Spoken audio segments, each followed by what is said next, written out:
Good afternoon and welcome to everyone here and those viewing our service from home. Hi, Ray. This is a beautiful Mother's Day and it's really nice that we are together. Excuse me. We Unitarians of Lake Norman are an open and inclusive congregation. Our members walk diverse paths to find meaning and purpose.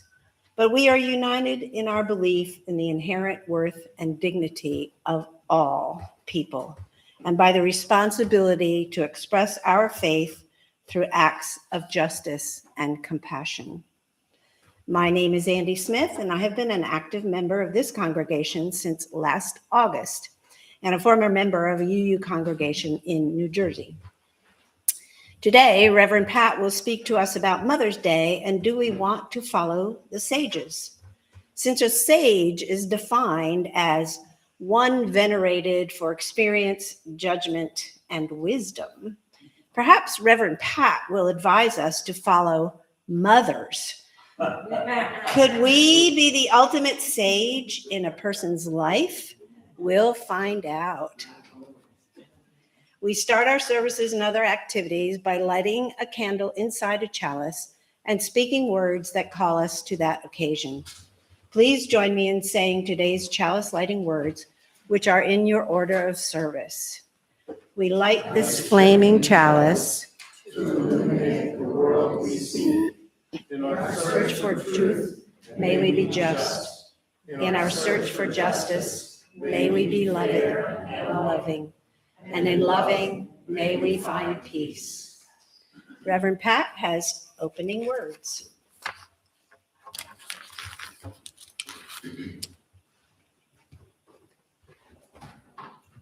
You're so wise to get all your papers off the lectern, because I'm notorious for taking other people's papers. We are living through an extraordinary moment. This is one of the smallest crowds we've ever had, and we have 7 visitors in the room. So if you don't recognize somebody, say hey to them, for sure. Let me just say that our Share the Plate, our next Share the Plate will be the first Sunday in June, and proceeds will benefit the minister's discretionary fund. Most of you know that we're helping folks who are in financial crisis with these funds. Our opening words come from a woman named Mandy Hale. And Kim, she wrote a book for single women. It's called Life, Love, and a Dash of Sass, Embracing Singleness with Confidence. She wrote Dance, Smile, Giggle, Marvel, Trust, Hope, Love, Wish, Believe. Most of all, enjoy every moment of the journey and appreciate where you are at this moment instead of always focusing on how far you have to go. Teresa will now take us into a state of contemplation with her music.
Oh my goodness.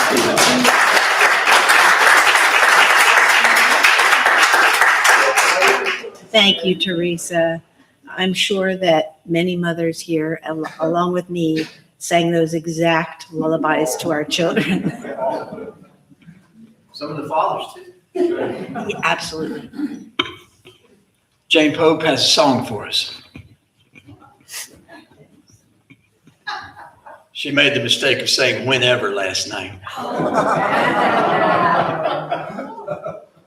Another familiar tune. Okay, I need your help with this. This is to the tune of Frere Jacques. Are you sleeping? Okay, know how it goes? So I'll sing a line and then you sing the same line back at me. Okay? All right.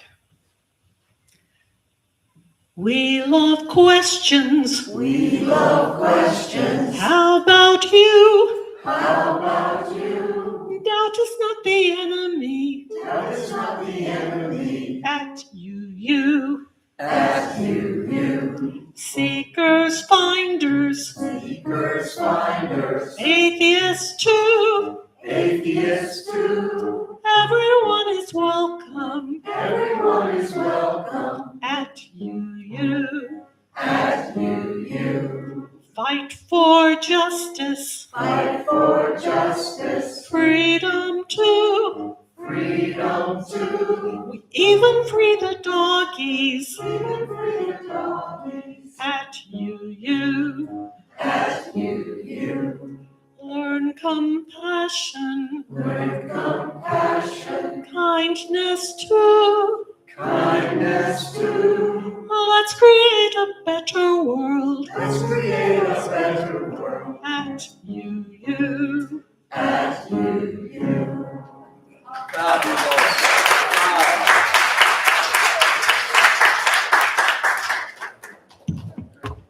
Okay, when you hear what I'm about to say, you will think that Andy Smith read this text before today. She did not. Now, how many of you read Heather Cox Richardson this morning? Yes. Yeah. Yes. She did not read this sermon either. But what she wrote sounds like I stole from her. It was just simultaneous. Y'all know how that kind of stuff happens.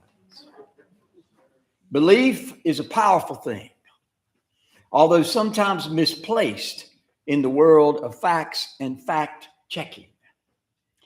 Since I was 8 years old, I have believed that a little fat man in a red suit flew all over the world in a sleigh pulled by magical flying reindeer, and that this guy delivers toys and other presents to children in every home all around the world.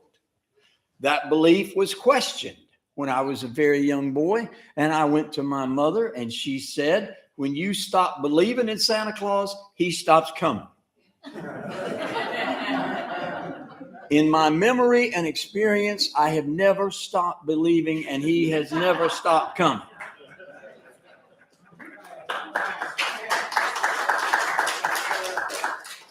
When people started, Albert Einstein's theory of relativity offered that time and space could be bent and that it might even be possible to fly faster than the speed of light. Santa Claus started defying the fact checkers even more profoundly. When people started coming back from near-death experiences, they said that time and space are illusions, that time and space actually don't ultimately exist. I was again confirmed in my belief in Santa Claus. Last Sunday, I learned that Willie Mays did not play for the New York Yankees. That's right. He played for the New York Giants and later for the New York Mets. Or as George Bain put it last night, he played for every team in New York except the New York Yankees.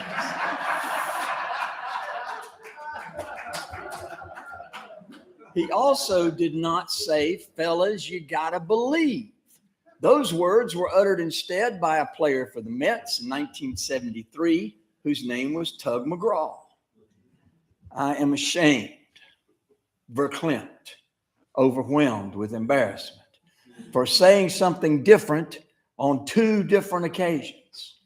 However, I beg all of you who know how deeply and profoundly I believe in Santa Claus to understand that I might occasionally get my facts wrong, and I beg your forgiveness. If you can't forgive me, you can at least have a little fun at my expense. And if you have a little fun at my expense, you will not be the first nor the last. My attempt at writing about following the sages was to place the question in a feminist point of view. When I sought traditional Buddhist teachings about feminine roles and opportunities, I found a lot of traditional feminist roles. When I looked for a teaching from the Quran, the same tripwires were hit. While I think many schools of Buddhist and Islamic teaching stress that the divine within women is equal to men, neither religion offers much in terms of actually evening the playing field. That is not to say that in some modern nations, there have not been powerful Buddhist and Islamic women. We know that one of the former prime ministers of Pakistan was a woman. Jewish feminism came to be in the 1970s, and it is strong. Our next door neighbors over here at Temple Kol Tikva have a clergy couple serving, even if Rabbi Rebecca is temporarily on maternity leave. Again, powerful Jewish women have a long history in their culture, not the least of whom was Golda Meir, leading Israel through its early history. Christian feminism is certainly a mixed bag. When the Southern Baptist Convention voted a couple of years ago to defrock all of their female ministers, to remove REV from in front of their names, 400 of them, one of the delegates on the floor of the convention, a woman, said, "We will not bow to feminism." Bless her heart. And yet the ordination of women goes way back. The Quakers, the folks who meet in this room on Sunday mornings, have been ordaining women the whole time. I might also mention that the Metropolitan Community Church ordains women, and Felicia is one of their pastors. We are so honored to have her with us today. The most prominent suffragette who came out of Unitarianism was Elizabeth Cady Stanton. She is credited with writing many of Susan B. Anthony's speeches and even ran for president of the United States in 1864 because she said Abraham Lincoln had not worked hard enough for emancipation. She later said that she regretted that. Why is all this important on Mother's Day 2026? As you have heard me say every Mother's Day that we have been together, the holiday was originally conceived as a pro-peace holiday by Anna Jarvis and her mother Anne, after the elder woman had treated the wounded during the Civil War. The ravages of Civil War battlefields so scandalized Anne that she and her daughter often talked of organizing the mothers of the world against the tragedy of warfare. Sadly, the holiday did little to accomplish that goal, and by the time of her death, Anna Jarvis was begging Congress to revoke the holiday. She died financially impoverished, and candy and greeting card companies paid for her funeral and burial. Their dream of a pro-peace holiday lies in the rubble of many countries today, still dying at the ends of guns and tanks and bombs and choking on the smoke of battle. So I'm halfway through this talk, and some of you are wondering, when is he going to recommend some sages for us to follow? Well, let me review. As Andy Smith predicted, the first sage I want to recommend is my mother. How'd you do that? I want you to think about her one piece of advice. There were many, many good pieces of advice. Listen to this. She said, people don't love you for what you know. They love you for how you treat them. I would really like that to be hung in every home in the world. People don't love you for what you know. They love you for how you treat them. The second sage I want to recommend is Santa Claus. And you know what it means to follow him. Be nice, because he's making a list, checking it twice. Going to find out who's naughty or nice. Santa Claus is coming to town. So be nice. Don't be naughty. Some of you might think that there have been times in your lives when you were naughty. Just accept the fact that not a lot of us know anything about that. Again, I assume all of you know what is required to follow that sage. But the third sage I want to recommend from earlier in the talk is Albert Einstein. Now, he's a little trickier. First of all, he was never a mother, so far as I know. He was a Jew thrown out of Germany. Don't you know Hitler regretted that? He was the most famous scientist in the world and maybe remains so today. The image of him with his overgrown mustache and his wild hair is indelible for most of us. What would it mean to follow that sage? In part, it would mean to remember his famous saying, imagination is more important than knowledge, for knowledge is limited to all we know and understand, while imagination embraces the entire world and all there ever will be to know and understand. Following that sage would require stretching boundaries, looking under rocks, surveying snowstorms, as Henry David Thoreau recommended on his resume, surveyor of snowstorms. And by the way, some of you are struggling with my pronunciation of Henry David Thoreau. I heard it extrapolated yesterday on the radio. That's the way they said it back then. That's the way he said his own name, Thoreau. So we've all heard it wrong all these years. Following Einstein as a sage would require us to look at what could be and wonder why, as George Bernard Shaw recommended. Following that sage would require us to imagine all kinds of new and different ways of doing things, and might even give us new things to do. I know some of you have to-do lists that make that a little bit shaky to think about, but maybe some of us can do new things. Here's another quote from Einstein, and then I'll wrap up with a little more feminism. So many people today, and even professional scientists, seem to me like somebody who has seen thousands of trees, but never seen a forest. A knowledge of the historical and philosophical background gives the kind of independence from which most scientists are suffering. The independence created by philosophical insight is, in my opinion, the mark of a distinction between a mere artisan or specialist and a real seeker of truth. I know that's a long quote, and I promise to read it again in just a second. But I want you to weigh it. Weigh that view of forest instead of the individual trees for just a moment. And I want you to consider what happens in this room. Believers in at least 5 different world religions often gather here with atheists and agnostics. We read together, we sing together, we laugh together, and we leave here feeling pretty good. Can I get an amen? Amen. That is what my mother would want.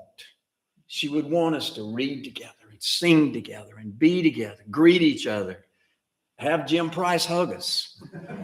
It's who we are. It's our connection to each other. Albert Einstein would want that too, because he believed that peace could be achieved among all people. He believed that real seekers of truth could create a better world. Maybe even a world where people would stop killing each other. But he said emphatically that the same thinking that created the atom bomb would not be the thinking that created peace. He was deeply religious, like many Unitarians, but he was not an active member of a Jewish congregation. His religion was deeply thought and deeply felt. Now listen one more time to that quote from Einstein. So many people today, even professional scientists, seem to be like somebody who has seen thousands of trees, but never seen a forest. A knowledge of the historical and philosophical background gives the kind of independence from which most scientists are suffering. The independence created by philosophical insight is, in my opinion, the mark of distinction between a mere artisan or specialist and a real seeker of truth. And finally, just another word or two about the women who pushed for Mother's Day. The Jarvis women had survived the aftermath of the Civil War. It was horrendous, no matter how many painters might try to romanticize it. Among their allies was the Unitarian Julia Ward Howe, who joined them after realizing her writing the Battle Hymn of the Republic had encouraged the slaughter of so many young soldiers. She deeply regretted it. And she worked hard to push for Mother's Day as a peace holiday.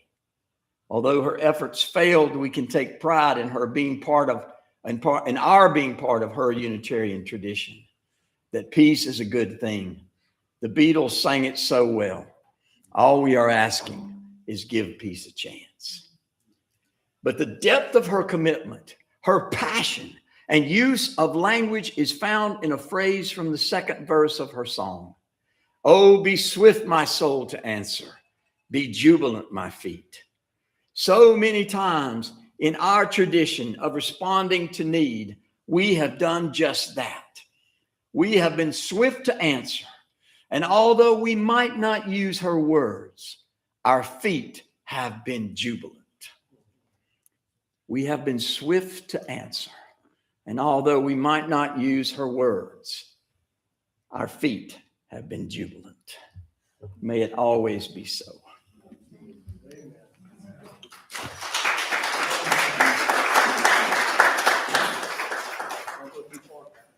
This is the part of our service where you're all invited to offer your thoughts, comments, and questions about today's reflection. So come on up to the microphone. I want you kids to go home and tell your parents that you were wonderful today and that you had more fun than you've ever had in your life. That's right. Yeah, tell them you believe in Santa Claus. Okay, who's up?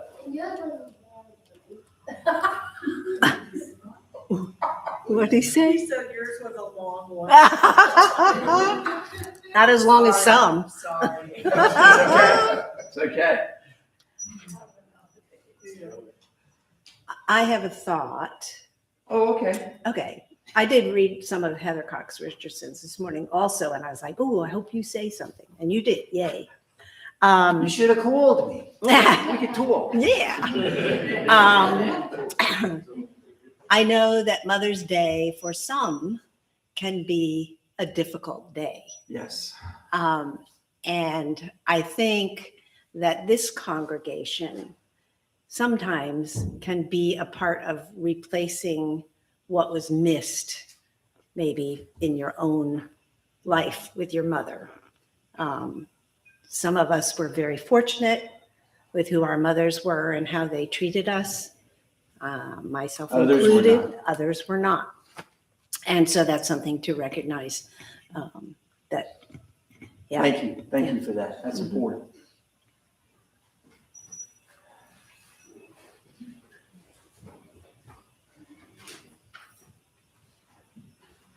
That reminds me, I have two children, and then in high school, a friend of my kids, his name is Robert, didn't want to go home. And I want to break out doing this. But anyway, he ended up living with me for a few years. He went off to college, came back, didn't do well in college, came home. And anyway, he called this morning. I mean, he calls me all the time. And he just says, I saved his life. Oh, And I probably did. oh, wow. But he's a child, not a child. He's 57 years old or something like that. Anyway, he told me, I mean, he validates what I did for him, but I told him it was he that did it. He was the one that asked for help. Unfortunately, he asked the right person, I guess. And he's in my life, and I love him too. So you can be a mother of all kinds. Yes. And he had a horrible. He did not have a mother. It was his mother that kind of got him out, threw him out, or he couldn't go back to. I don't, and his father ended up in prison and for murder, actually. So it was a wonderful thing. And Robert's in my life still today, and that's the blessing. Yes.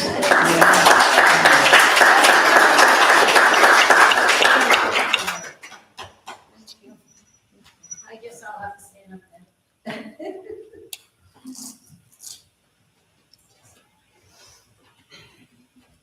I come from a horribly abusive, physically and verbally mother. She was very abusive. She was never there for me. So I decided at the age of 27 that I didn't want those genes to be passed on to me and to other children. So I got sterilized at 27. But you know what? Children belong to everybody, and I love all children, even though I don't have any. Good. Good. You didn't say anything about loving this guy. You love this guy? I'm crazy about him. I think he's wonderful. Okay. Thank Sounds you. good.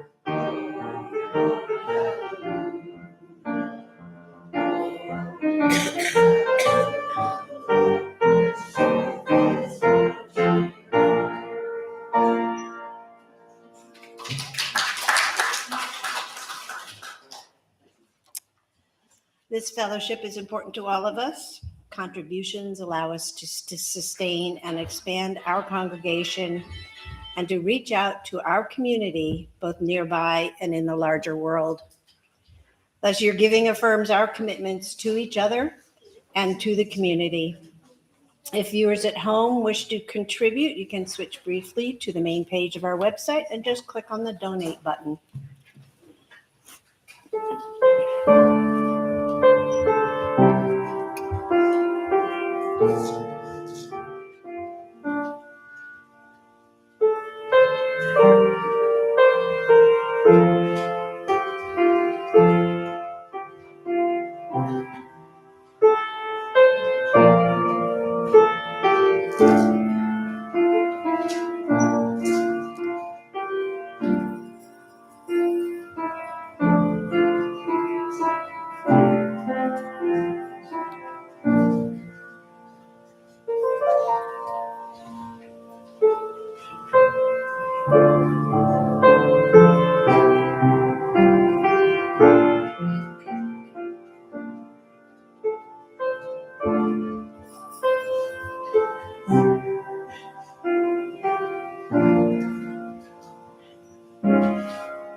If you have donated today, we are grateful.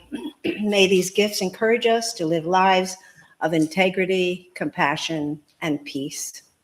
We are also grateful to all the people who make possible our Sunday services, our various community activities, and our outreach via newsletter and YouTube, as well as all of you who are with us today. Announcements: we have social suppers after our service, to which everyone, including guests, are invited. Linda, where are we going today? Well, I'm going to be busy. I've been collecting money, but I recommend we all go to, anybody that wants to go to the Crafty Burger. I tried McAllister's. They didn't want us because we were too many. Can you believe? They said, oh, there's only two of us, so please don't come. Anyway, so Crafty Burger. Anyway, enjoy. Cool. And the Tuesday movie at Birkdale is The Sheep Detectives at 1:55. It looks like a really fun movie. Yeah, Andy, get a little closer to that mic. sure. The Heart of Carolina's UU Animal Ministry will be back in business building a fence for Kane, originally scheduled earlier this year, but he was hit by a car. He's now healed, and so is Alan. So at 9 a.m. on Sunday, May 16th, they'll build a fence at 773 Shoal Road in Lincolnton. Check their webpage at chainfreedogs.org for information. The next Feed and See will be made May 14th from 10:30 to 2:30. Contact Jim Arnold.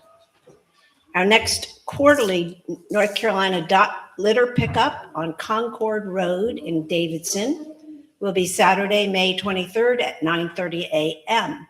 3 volunteers are needed, and please contact Jim Arnold as well. The UU Justice NC community meets every Friday morning at 11 via the Zoom link in your newsletter to recap the past week and take action on issues impacting our state and country. They make it really easy to take action during the hour. And now more than ever, we all need to have all hands on deck. And the monthly board meeting will be tomorrow morning at 10:30. You can attend via the Zoom link in the newsletter. And now we will have closing words by Reverend Pat.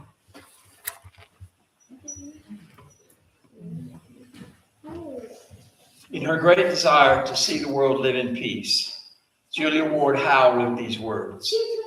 They are so sad to read and hear, but go on and listen to them anyway.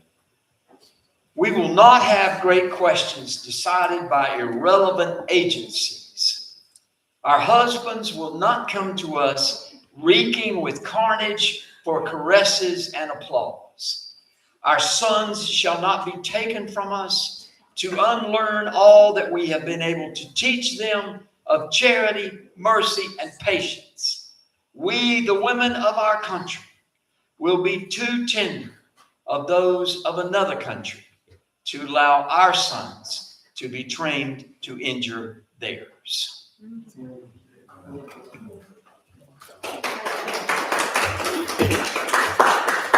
If you'd like to contemplate those words, they are on the back of your order of service. And now we will have our closing song, number 131, Love Will Guide Us.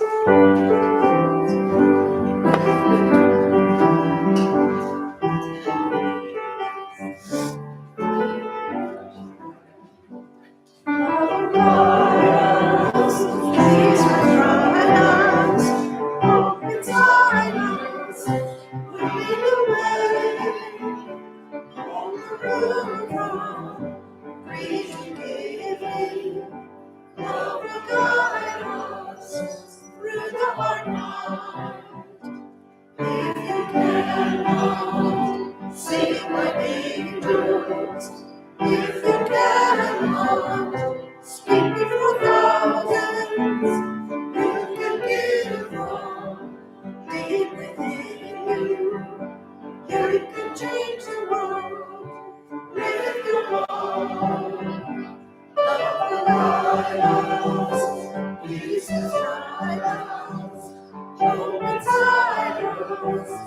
Light the way on the road from green to green. Love will guide us through the dark.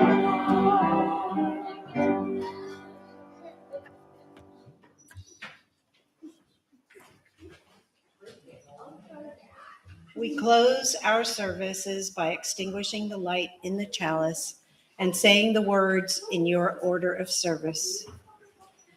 We extinguish this chalice, but not the light of truth, the warmth of community, or the fire of commitment. These we carry in our hearts until we meet again.